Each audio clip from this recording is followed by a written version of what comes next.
You're listening to episode 712 of VerySpatial Podcast, April 2nd, 2023. Hello and welcome to our VerySpatial Podcast. I'm Jesse. I'm Sue. I'm Barb. And this is Frank. And this week we're going to be talking to a couple more folks from the recent North Carolina GIS Conference about what they were doing at the show. But first we have a little bit of housekeeping. No, not housekeeping. Do we have any housekeeping? We haven't in a while. No, Barb and Frank just got back from AAG.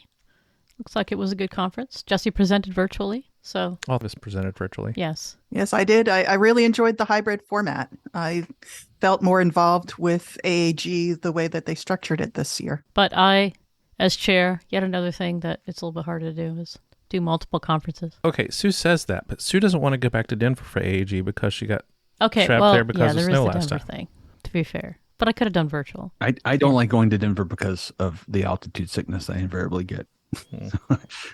I'm cool with that. I mean, Denver's nice, but yeah, my last experience there was less than stellar weather-wise. So actually, it was really awesome until we left. Yeah, until the end of it, when it started to snow. But that's what happens when you had the last session on the last day, and there's an impending blizzard. This is not a problem for next year because it's in Hawaii. Yeah. So another year we'll all miss. Yeah, probably. That must be a tough one.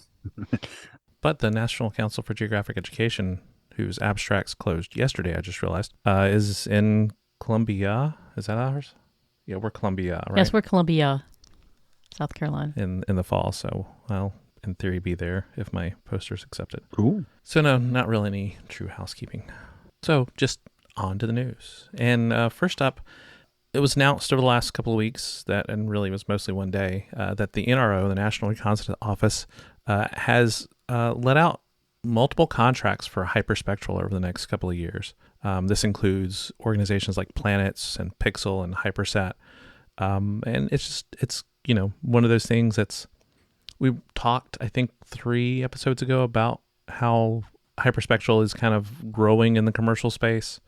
We kind of, what is the word I'm looking for?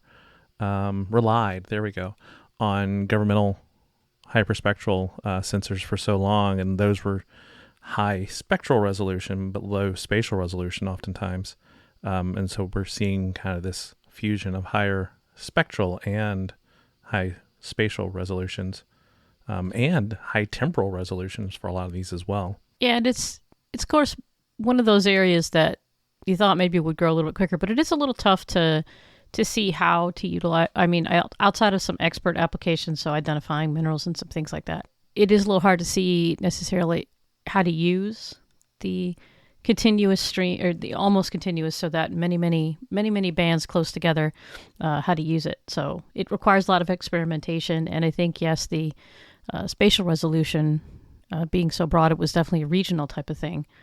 So it'll be interesting. I haven't looked at the specs on these instruments that are going up, but I'm wondering if they, with new technology, have improved some of that. I think one of the big things, of course, is it was the processing time, the time that someone had to sit there and process. But now we've been using, of course, AI for a long time in remote sensing, but the modern era of deep learning and machine learning has really kind of kicked forward what we can do in a timely manner with these images. So I think it's really changed. And not to mention the, growth of GPUs and things like that can take advantage of doing both the AI and the loading of the data and all that sort of stuff. So excited to see what comes out of it. Of course, we won't see any of it because it's the NRO, but hey, they'll release some demo at some point in time of what they're doing.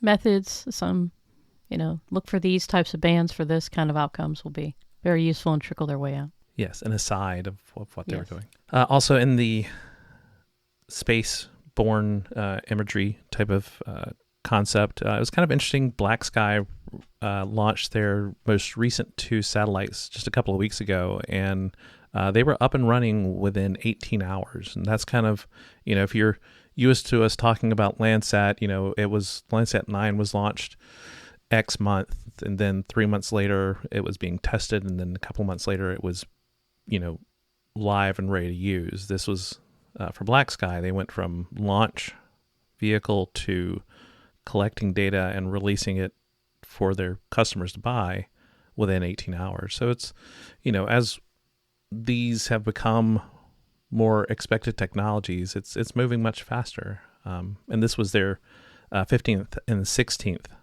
satellites in their constellation. So, they'd had a little bit of experience. Well, and also, right, we've talked about this, I think, when we talked about some of these newer startups and their approach to remote sensing, right? One of the things that was always a misconception about remotely sensed data is, how recent is it? What's what we call temporal resolution, right? How many times does the satellite pass over in a given period?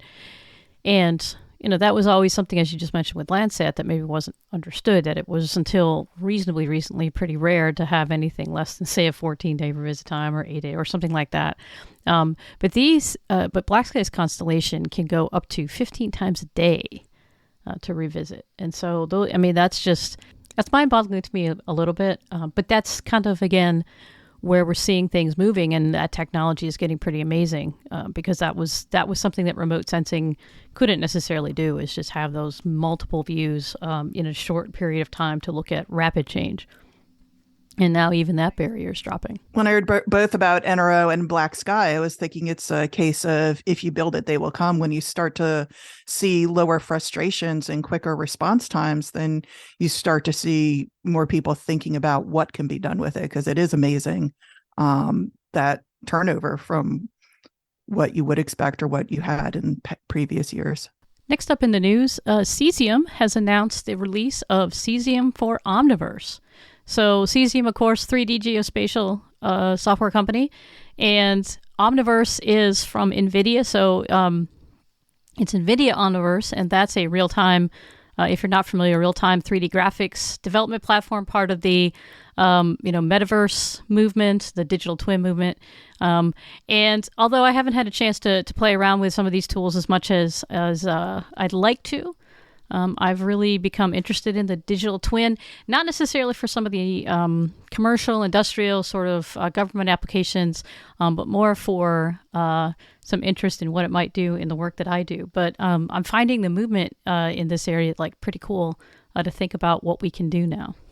So, of course, whenever you're talking about Cesium for Omniverse, the key here is, of course, this integration with NVIDIA's Omniverse Universal Scene Description, which is one of the ways that we're seeing the implementation of the metaverse, but not specific software metaverse implementations, but this one is about allowing for interaction between software to work together.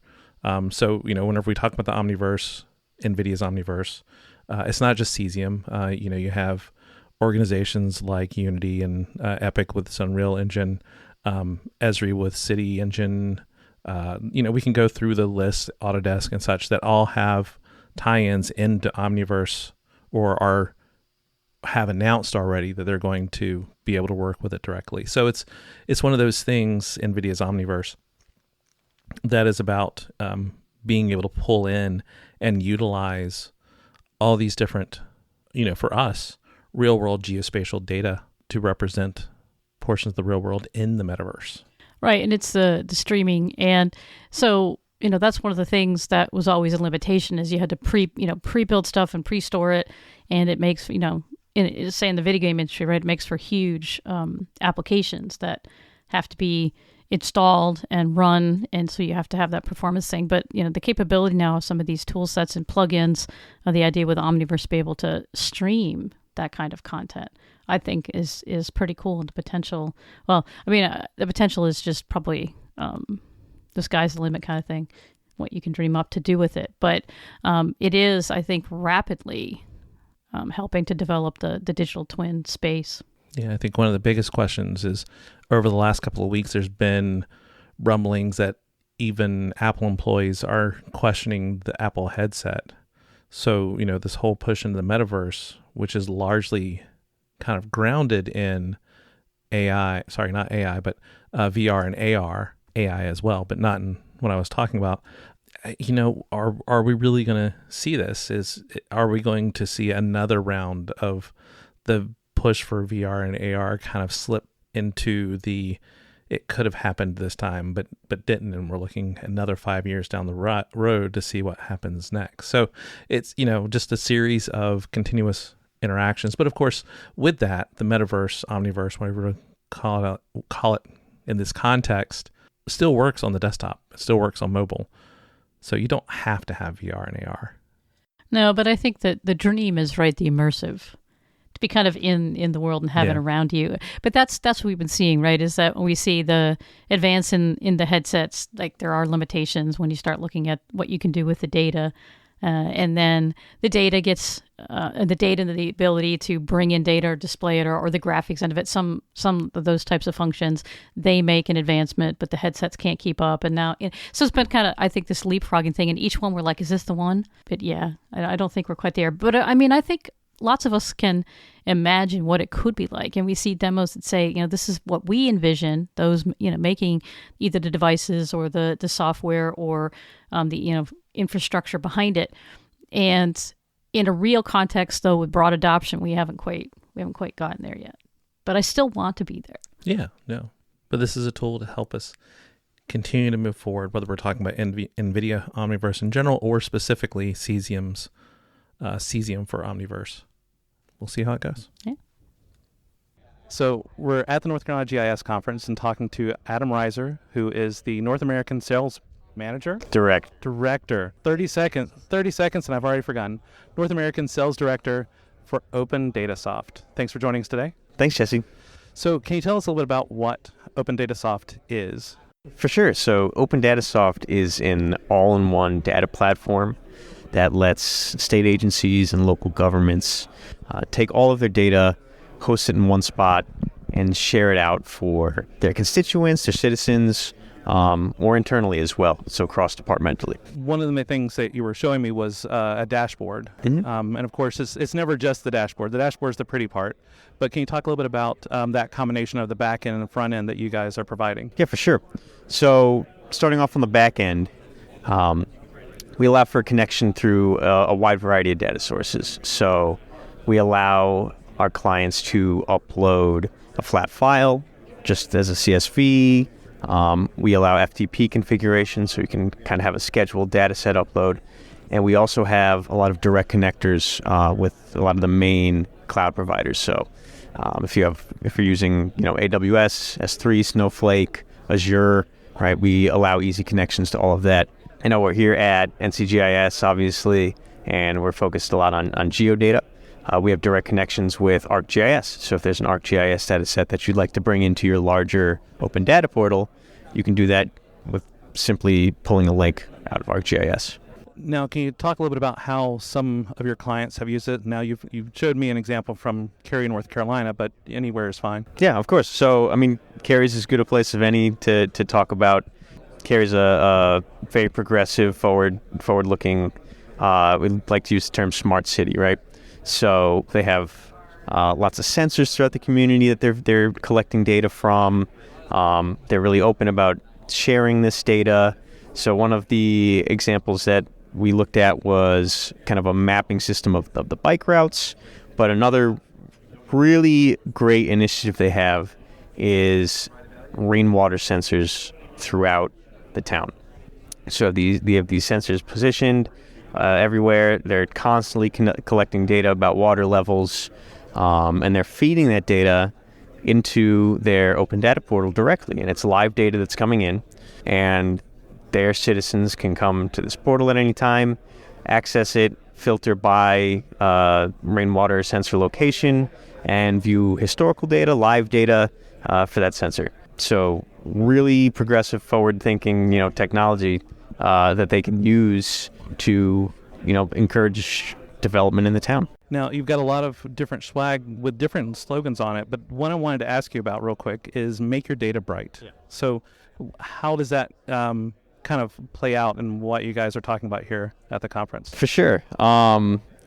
It might have just been something that marketing thought was catchy, but what I take from that is really, right, so everyone's got tons and tons of data, and often it's really siloed and kind of hidden away, and it's not really brought into the light very often. So at OpenDataSoft, we really make it our mission to allow our clients to highlight all of the great stories that their data can tell. So all these different sensors, all these different mapping data that a city may have or the state may have that's not being accessed, we really want to make it more accessible. Yeah, one of the phrases that our listeners hear a lot is Peter Morville, a couple of decades ago, said in his book Ambient Findability, things that are hard to find are hardly ever going to be found. So right. That's kind of what I thought whenever I saw the phrase. Right. It's just making it available, making it stand out from some of the other things that might be out there. For sure. Is there anything else you kind of want to highlight about OpenDataSoft? Any listeners who heard this conversation, if you're interested in learning more, feel free to reach out. Our website is OpenDataSoft.com, and you can even email me directly at adam.reiser, R-E-I-S-E-R, at OpenDataSoft.com. Okay, thank you very much. All right, thanks, Jesse. So I'm happy to be joined today by Jason Bell, who is with TwinCity Data. Thanks for joining us today. Yeah, thanks for having me. So tell us a little bit about TwinCity Data.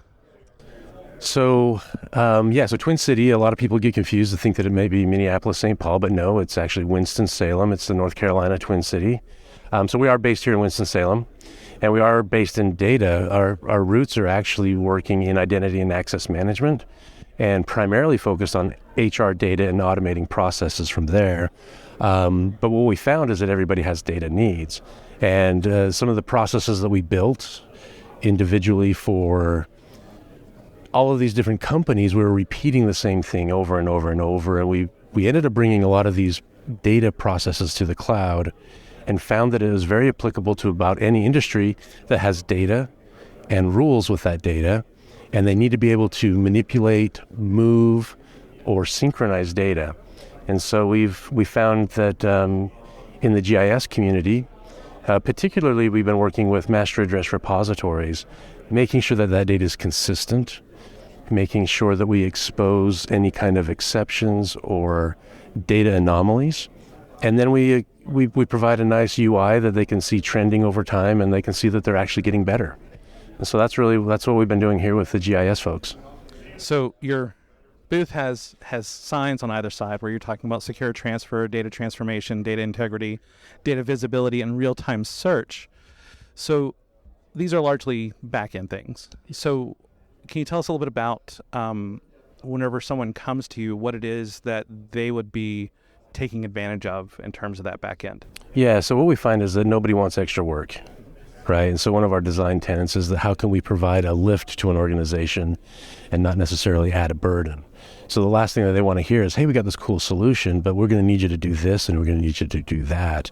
And so one of our primary goals was, how can we do this in a cloud-first approach without burdening the actual staff that already are overworked? And so that starts with our data transfer, our data mobility. And so we have a secure data transfer where we can just let's just pull your data out of your environment. No, I don't want you to send me a file. We can do it at an API level. And so we bring that data into our environment and we do all the processing there. Now, we take their rules through different data transformations, and we have, comparisons and checks. It's just a lot of fun SQL that we do on the back end. And quite honestly, a lot of these folks could do this. That's not the problem. It's just they don't have time for it. And so we do all of this in a sort of an automated fashion and allow for some of these data anomalies to bubble up through reports. So they just go to a website and like, oh, there it is. Let me go fix that. And so that's really what it is. And we try to make their data accessible as well. We expose it through an API so they can go beyond just their master address repository. They can use this API to start checking data in other systems as well. So if you have a utility system or a billing system or whatever it happens to be, your data is now accessible via API, and now we can start comparing, like the public library, free-form text. Yay. And it's all kinds of just crazy data. And so we can start giving reports back to these other systems as well, saying, you should probably check that data there because it doesn't look quite right.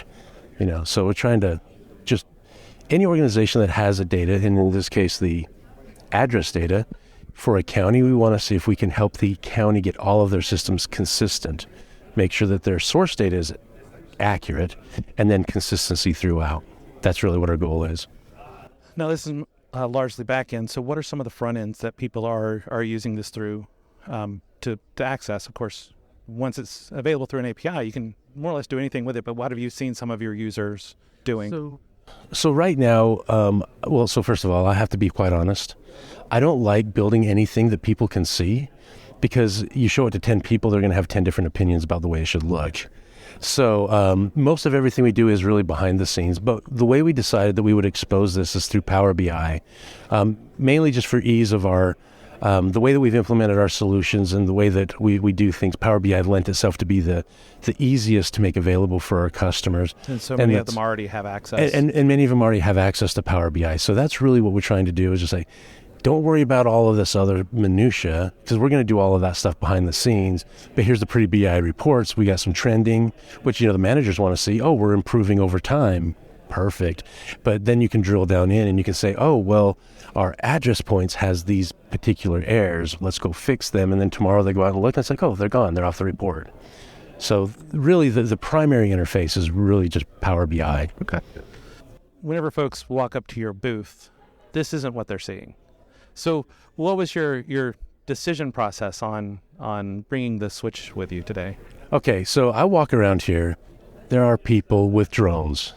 There are people with robots. There are people doing three-dimensional spinny things. I can't just put up a screen that shows a database table. Okay, now I can put up some graphs and maybe show, and I do have it here if people are interested. I can say, hey, look, here's some of our Power BI reports. But quite honestly, we've done this before, and we just want to have fun, and we want people to have fun. And if by chance there's a need that we can meet, then we'll talk about it. But if not, let's just have fun and play Mario Kart. Let's see if we can have fun while we're at it, and maybe attract some people that wouldn't normally come over and talk to us, and maybe we find the right fit. I don't know. There you go. But at the end of the day, let's have fun. Yeah, that should be what all these things are about. But sometimes yes, sometimes no. Well, thank you so much. Is there anything that I didn't ask about that you kind of want to highlight? No, I think that's pretty much it. It's just if anybody is looking to, they have data and they have rules and they don't have visibility to how well those rules are being applied, give us a call and we could probably do that. It doesn't have to be address data. It could be other data as well. Which of course brings me to my last question. How would people get in touch with you? All right, so you could probably reach us on our website, which is TwinCityData.com, or you could just email me, Jason@TwinCityData.com. Okay. That'll be the easiest way. Awesome. And thank you for being rock stars. So we're here today with Eric Money, who is the Assistant Director of Educational Innovation at, we didn't get that far, because it's got to be a center, right? It is. It's the Center for Geospatial Analytics at NC State. That's right. Yes. So thank you for joining us today. Happy to be here. Of course, at the North Carolina GIS Conference, so North Carolina State, one of the few universities represented, actually the only. Just realized that. You guys are the only ones here. But every time that we have it in person, at least, you've been here. So can you tell us a little bit about your programs? Sure. So we are a university-wide center. So we have both educational programs and we also do, fundamental research in geospatial analytics. On the education side, we have 3 graduate level programs. We have a newer-ish, relatively speaking, PhD in geospatial analytics. It's one of the few like it in the country that's focused purely on sort of geospatial data science and analytics. And it's a residential in-person program. We also have 2 online graduate degrees. One is a professional master's degree in geospatial information science and technology, and then we have a graduate level certificate program in GIS as well. So, I've had students go to both the master's and the certificate after class or after graduating. So, of course, you guys always highlight some of your projects that you've got going on, but one of the things that I think is notable for the programs is that it is very much, what is the word I'm looking for? It's literally in front of my face. Open source. There we go. Open source focused. So can you talk a little bit about that within this area? Yeah. So I would say, on the education side, we try to, stay up on the trends for sure. But we're also very aware of, on the professional side, the need for students to learn, the Esri, the world, and all that kind of stuff. But also we want to make sure they know that there is this whole other world out there that is open source. And so on the education side, we try to integrate sort of sometimes parallel work where students might do something in ArcGIS Pro, for example, but then they will do a similar task in QGIS or GrassGIS or something like that. In our master's program in particular, we also do a lot of, on the back end of stuff like database type stuff, we do a lot of open source with that, working with PostgreSQL and those kind of things. And then on the research side of the center, they're almost exclusively open source in terms of they do a lot of open source software development. But then we're also big into sort of the broader idea of open science and open data and making sure that the work that we do is accessible and open for others to use and do the work they want to do with it. So now if people are interested in finding out more about the programs, where should they head? Yeah, so you can go to our website, which is geospatial.ncsu.edu, and that should take them to anything they want to know about the center. Is there anything else I didn't ask about that you want to highlight? There's got to be something, right? Right? I don't know. I mean, maybe I'm biased, but I think the programs are really great, and we have, not just education, but we also like to partner with organizations. We just chatted about the capstone, so our master students are always looking for organizational partners, both public, private sector, and on the center research side, we also have a service center component where we can work with organizations directly for whether it's fundamental research or helping them get started with open source stuff or database hosting, setting up. Those are all kinds of little aspects. And so the website will talk about all those other aspects of the center that we have going on. So if you're interested in having one of the students work with your organization, make sure to reach out to Eric. And if organizations are interested in partnering for research, who should they talk to for that? They can also send me an email for that, and I can direct them to the right person for that too. So there you go. It's a one-stop shop to send things on. Right, exactly. Okay. Well, thank you for your time today. Of course, like with the North Carolina GIS Conference, we encourage you to head out and check out other events around the world, around the country, your country, whichever one it is, and in your local area. So if you want us to add your events to the podcast, send us an email to podcast@veryspatial.com. And if you'd like to reach us individually, I can be reached at sue@veryspatial.com. I'm Barb at VerySpatial.com. You can reach me at Frank at VerySpatial.com. I'm available at Kinda Spatial, and you can find all of our contact information over at veryspatial.com/contact. As always, We're the folks from VerySpatial. Thanks for listening. And we'll see you in a couple weeks.